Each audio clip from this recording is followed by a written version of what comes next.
प्यारे अधिवक्ता साथियों, सभी को हमारा जय सीताराम। आप सभी अधिवक्ता साथियों के लिए एक बार फिर आज 17 दिसंबर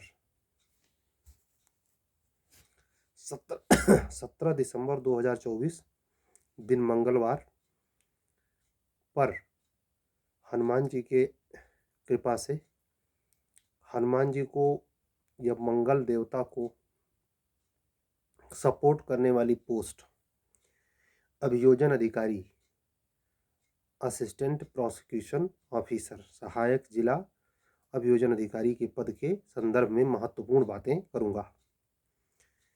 एक सूचना वायरल हुई, 14 तारीख से ही ये वायरल है, बिहार स्टेट के संदर्भ में। निश्चित रूप से अगर आप सीरियस कंपटीटर हैं, चाहे इसी साल से आपने तैयारी शुरू की हो, आपके मोबाइल में पहुंच गई होगी। हम इसके थंबनेल पर वही वाला हिस्सा लगे। एक बार तो हम सोचे कि लाओ इस पर स्क्रीन रिकॉर्डर के माध्यम से बना दे दिन में एक वीडियो, लेकिन फिर मेरे माइंड में आया कि बच्चे अधियाचन को सुनकर खुश नहीं होंगे। अधियाचन तो करीब 8 महीना पहले से कमीशन स्वीकार कर रहा है कि आया हुआ है, लेकिन वैकेंसी डिस्क्लोज क्यों नहीं कर रहा, नोटिफाइड क्यों नहीं कर रहा? भाई क्या मजबूरी है? तो एक बात जरूर है कि जो सिलेबस में वहाँ 6 माइनर एक्ट हैं, उसके साथ ही साथ उत्तर प्रदेश के एपीओ से वहाँ की कुछ विभिन्नताएं हैं। उत्तर प्रदेश एपीओ का प्रीलिम्स 2 ही घंटे में समाप्त हो जाता है। 50 क्वेश्चन जीएस और 50 क्वेश्चन 150 क्वेश्चन लॉ, वहाँ डिफरेंट सिलेबस है। और आप जानते हैं कि जो बिहार की उच्चतर न्यायिक सेवा का एग्ज़ाम हुआ, उसमें उसके बाद समानांतर रूप से नियमावली में बदलाव हो गया। वैकेंसी आने के बाद नियमावली में बदलाव क्या किया गया कि वहाँ के अपर जिला जजों को डायरेक्ट जिला जज कहा जाएगा, और साथ ही नियमावली में बदलकर सिलेबस के मातहत तीनों नई संहिताएं डाल दी गई। यानी अगली बार 2025 वाली जो हायर जुडिशरी होगी और लोअर, उसमें तीनों नई संहिताएं भी होंगी। ये तो हाई कोर्ट के स्तर पे होना था तो हो गया, लेकिन आप जानते हैं कि बिहार लोक अभियोजन अधिकारी की जो परीक्षा है, तो उसमें बिहार सहायक अभियोजन अधिकारी एपीओ की भर्ती के लिए यही एक छोटी सी बात है। अधियाचन 256 पद का है। 256 पद कार्मिक बिहार सरकार के द्वारा लोक सेवा आयोग बिहार को भेजे गए हैं।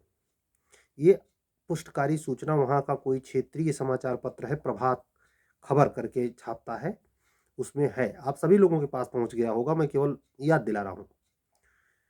मेरा एक अंदाजा है, आज मंगलवार का दिन है, और आप ध्यान से अगर देखेंगे, आप कहेंगे सर जी फिर पंडित वाली बात करने लगे। भाई, पंडित और पंडिताई बुरी बात नहीं, लेकिन पंडित और पंडिताई में अगर संकीर्णता घुस जाए, भेदभाव घुस जाए, तब वो बुरा है, निंदा का पात्र है। लेकिन अगर वो सर्वधर्म समभाव, भेद रहित ज्ञानवर्धक बात कर रहा है, तो असली पंडित तो यही है। कालिदास और विद्वोत्तमा की कहानी पे नहीं जाएंगे, नहीं लंबी चर्चा हो जाएगी। हम बात कर रहे हैं इस खबर की। तो हमारा जो एक कयास लगता है कि उत्तर प्रदेश सरकार का विधानसभा सत्र जो बहुत सीमित समय के लिए 4 दिन, एक दिन निकल गया, 16 को था, 17, 2 दिन और बचा है। क्या लगता है? आप सभी लोगों से पूछता हूँ, यूपी एपीओ के लिए कोई प्रस्ताव गया होगा अभियोजन निदेशालय से? विचार करिए, अभियोजन निदेशालय से गया होगा कि सिलेबस बदलना है? क्या लक्षण दिखता है? तो ये और ये ठंडक, दो और ऊपर से महाकुंभ, 3 तिकड़ी फंसी हुई है। इसके वजह से, और 2027 का चुनाव, ये मन में सब शंकाएं उठने लगी हैं। क्यों मैंने कल के वीडियो में कहा, आप लोग हालांकि उसमें उच्चतर न्यायिक सेवा के संदर्भ में महत्वपूर्ण बातें हैं, लेकिन 6 घंटे में लगभग 350 लोगों ने देखा है और ये बहुत बड़ी चीज़ है। जिस हिसाब से मेरे चैनल का दायरा है, रीच है, उस हिसाब से बहुत है ये। और वो ऐरे गैरे पचकल्याणी लोग नहीं देख रहे, प्रबुद्ध लोग हैं, अधिकतर तो जुडिशियल अफसर हैं। और मैंने वह किसी संस्था, व्यक्ति, न्यायमूर्ति या न्यायाधीश या किसी पदाधिकारी के निंदा, स्तुति या षड्यंत्र या उत्प्रेरणा या उत्तेजना के लिए नहीं बोला है। जो कानूनी संभावनाएं हैं, ये हफ्ता जिसमें हम आपसे बात कर रहे हैं मंगलवार है, हो सकता है कल की डेट पे या हद शुक्रवार तक बिहार उच्चतर न्यायिक सेवा का अंतिम रिजल्ट आ जाए। वहाँ बहुत तेजी से हर चीज़ हो रही है। अगले साल चुनाव है, कुंभ के साथ ही चुनाव है, तो जितनी जल्दी इनको कुंभ क्यों लेकर है, उतने जल्दी वो सरकारी नौकरी को लेकर है। तो बिहार लोक सेवा आयोग से एपीओ की वैकेंसी के बारे में विज्ञापन, कोई ताजुब नहीं, आप लोगों को यूपी के तुरंत बाद देखने को मिले, और अगर नहीं तो साथ साथ देखने को मिले।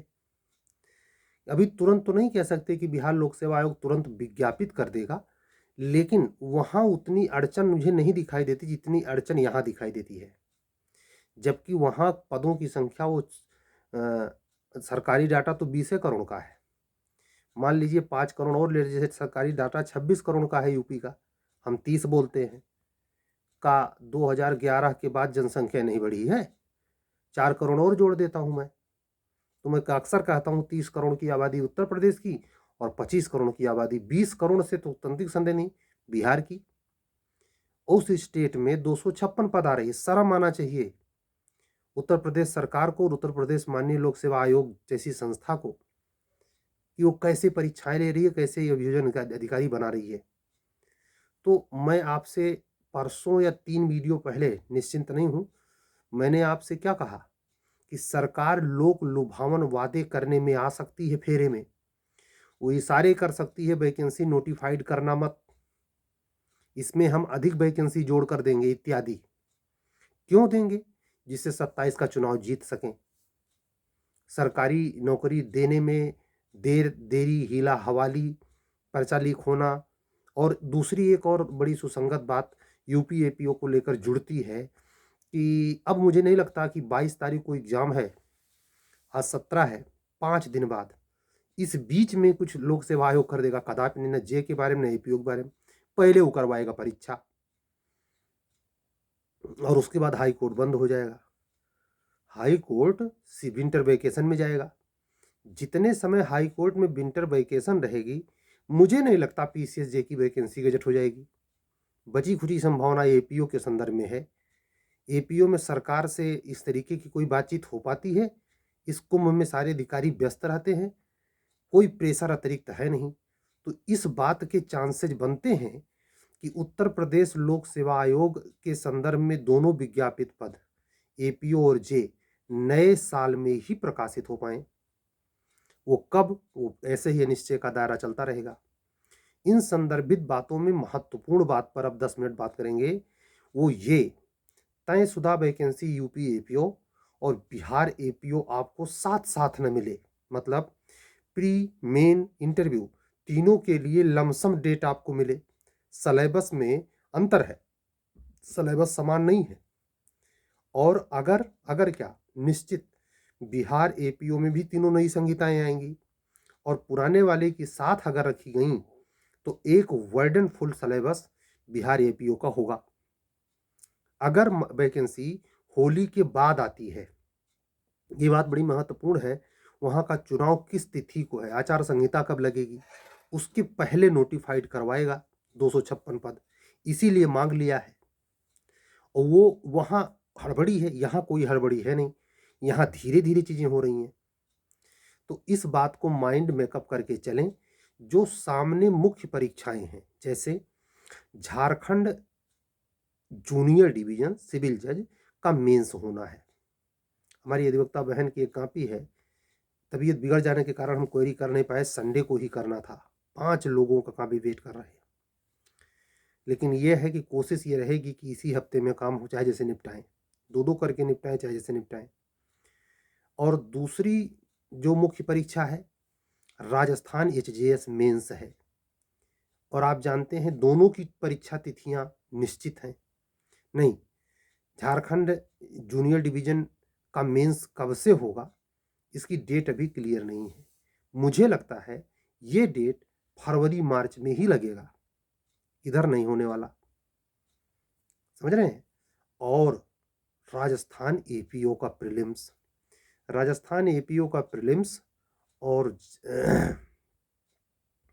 आप यूपी पीसीएस में परीक्षाएं देख ही रहे हैं, 22 को होने जा रहा है यूपी पीसीएस, फिर बिहार की परीक्षाएं हो सकती हैं। इन सब परीक्षाओं में अगर आप शामिल होने वाले अधिवक्ता साथी हैं तो आपका समय इसमें जा सकता है, स्वाभाविक है। और अगर आप नहीं शामिल हो रहे हैं तो सामने की ये जो सीन बन रही है, बिहार एपीओ की क्लियर कट 256 पद, 150 से ऊपर ही उत्तर प्रदेश का संभावना बनी हुई है। तो एपीओ के लिए स्पेशल दिन पर स्पेशल बात कह रहा हूं, आप होली के आसपास किसी के प्रीलिम्स के बारे में, दोनों की प्रीलिम्स के बारे में, दोनों के फार्म भरकर प्रतीक्षा कर रहे हो तो ताजुब नहीं। लेकिन ये तय मान के चलिए, लाग डांट लगा रहेगा कि किसका पहले प्री होगा, किसका बाद में। फार्म आप दोनों 2025 में ही भर पाएंगे, लक्षण साफ दिखाई देते हैं। बिहार में तो बिल्कुल संदेह है कि अगले साल ही आएगी, लेकिन यूपी के बारे में जो एक कयासबाजी चल रही है लंबे समय से, उसके बारे में, और यूपी के जुडिशरी के बारे में विंटर वेकेशन के बाद ही कोई संभावना दिखाई देती है। उसकी वजह पीसीएसजे में शिथिलन का कारण, एक तो 22 दिसंबर तक पीसीएस का होना, उसके बाद श्रवण पांडे जी की याचिका में क्या हुआ, उस हस्र का सामना कहीं ऐसा ना हो कि नई नोटिफिकेशन निकाले कमीशन और उसमें हाई कोर्ट अपना कुछ चाबुक चला दे। तो उस डर के मारे कमीशन वैकेंसी निकाल नहीं रहा। कुछ भी तो हो सकता है, पता नहीं क्या आर्डर आए फाइनल, तो उसकी प्रतीक्षा कर रहा है कमीशन। और यूपी में एपीओ के लिए मैं बता ही रहा हूं कि सिलेबस के बदलाव संबंधित और विसंगति को लेकर के किसी अधिवक्ता साथी ने कमेंट किया हमारे यूट्यूब बॉक्स पर कि सर, जब आपत्ति क्लियर करके राज्य सरकार ने स्टेट गवर्नमेंट लोक सेवा आयोग को विज्ञापन दे दिया है तो भी वो क्यों विज्ञापन नहीं निकाल रहा है। ये सारी बातें स्टेट गवर्नमेंट और कमीशन की हम लोगों तक नहीं आ सकती। मैं अपने अधिवक्ता साथी से कहना चाहूँगा कि आप प्रतीक्षा करें, इसमें और गुड़ पक रहा है। और गुड़ पकने की संभावना में ये है कि नए सरकार में जब 27 में वोट मांगने योगी जी आए तो आप ये न कहने पाए कि एपीओ की वैकेंसी कम थी। इसकी कोशिश हो सकती है, पूरी इसकी जाल बिछाया जाएगा, इतने आसानी से होंगी नहीं। तो आप ये मान के चलें कि 25 में बिहार का एपीओ भी 100% लिखना है, बिहार की एचजेएस भी लिखनी है, और बिहार का जूनियर डिवीजन भी लिखना है। जिस प्रकार यूपी का एचजेएस तो क्लियर ही है, उसके लिए खटाई में पड़ा ही है प्राण, उसमें मैं कल बोल ही चुका हूं, तो उसके संदर्भ में आज बोलूंगा नहीं। जूनियर डिवीजन और एपीओ यानी तीनों, बिहार और उत्तर प्रदेश पड़ोसी राज्य हैं, हिंदी भाषी राज्य हैं, दोनों राज्यों की तीनों सेगमेंट की वैकेंसी 2025 में निश्चित फेस करने को मिलेगी। इसी महत्वपूर्ण सूचना को संदेशित करने के लिए आज ये 15 मिनट की सॉलिड वीडियो है। इसको आप देखें, अपने नज़दीकी मित्रों तक पहुंचाएं। राजस्थान एचजेएस मेंस की टेस्ट सीरीज मैं शुरू कर रहा हूं, साथ ही तबीयत थोड़ा नॉर्मल हो जाए तो नॉर्मली, आप जानते हैं मार्च में डेट 7-8 मार्च फिक्स है, 7-8 मार्च को मेंस होना है राजस्थान एचजेएस का। जैसे 19 फरवरी क्लियर कर दिया है कि 19 जनवरी ये राजस्थान एपीओ, वैसे वहाँ की हर चीज़ फिक्स है यूपीएससी की तरह। तो इस परीक्षा में शामिल होने के लिए या सीरीज से जुड़ने के लिए 18 प्रश्न पत्र की सीरीज होगी। जैसे जूनियर डिवीजन से जुड़ेंगे तो 35 क्वेश्चन पेपर हैं, एपीओ से जुड़ेंगे तो लगभग 30 क्वेश्चन पेपर है। इन पेपर्स में से किसी भी सीरीज से जुड़ने के लिए परसों वाली वीडियो में जो कि मैंने क्लियर किया था और कल बारे में स्पष्ट कहा था कि जब तक ये गलन भरी सर्दी है, यानी हाई कोर्ट के विंटर वेकेशन तक शिथिल रहेगा ना बराबर, वो हमारे हेल्थ, आपके हेल्थ और जो संभावनाएं बन रही हैं उन सबको देख कर है। हड़बड़ाने की ज़रूरत नहीं, पूरा होगा, सबका होगा, समय से होगा, आने दीजिए। वैकेंसी आना सबसे महत्वपूर्ण है। तो इन्हीं संदर्भित सूचनाओं को संदेशित करते हुए और कल मिलने के पक्के वादे के साथ आज का वीडियो यहीं बंद करता हूँ। कल फिर मिलूंगा। अगर आप चैनल पर नए हैं, चैनल सब्सक्राइब करें और इन सीरीज कार्यक्रम क्लासेस से जुड़ने के लिए अगर आप हमसे जुड़ना चाहते हैं तो हमारा व्हाट्सअप नंबर ध्यान से सुने, 7705090393। एक बार फिर से सुने, 7705090393। इस पर आप व्हाट्सअप करेंगे। व्हाट्सअप कॉल या वीडियो कॉल से बचें, मेरी सख्त सलाह है। ठीक है, केवल मैसेज चैटिंग करें, हम फिर आपको कॉन्टैक्ट नंबर उपलब्ध कराएंगे। कल फिर मिलेंगे, तब तक के लिए सभी अधिवक्ता बंधुओं और बहनों को जय सिया राम, शुभ रात्रि, सत्यमेव जयते।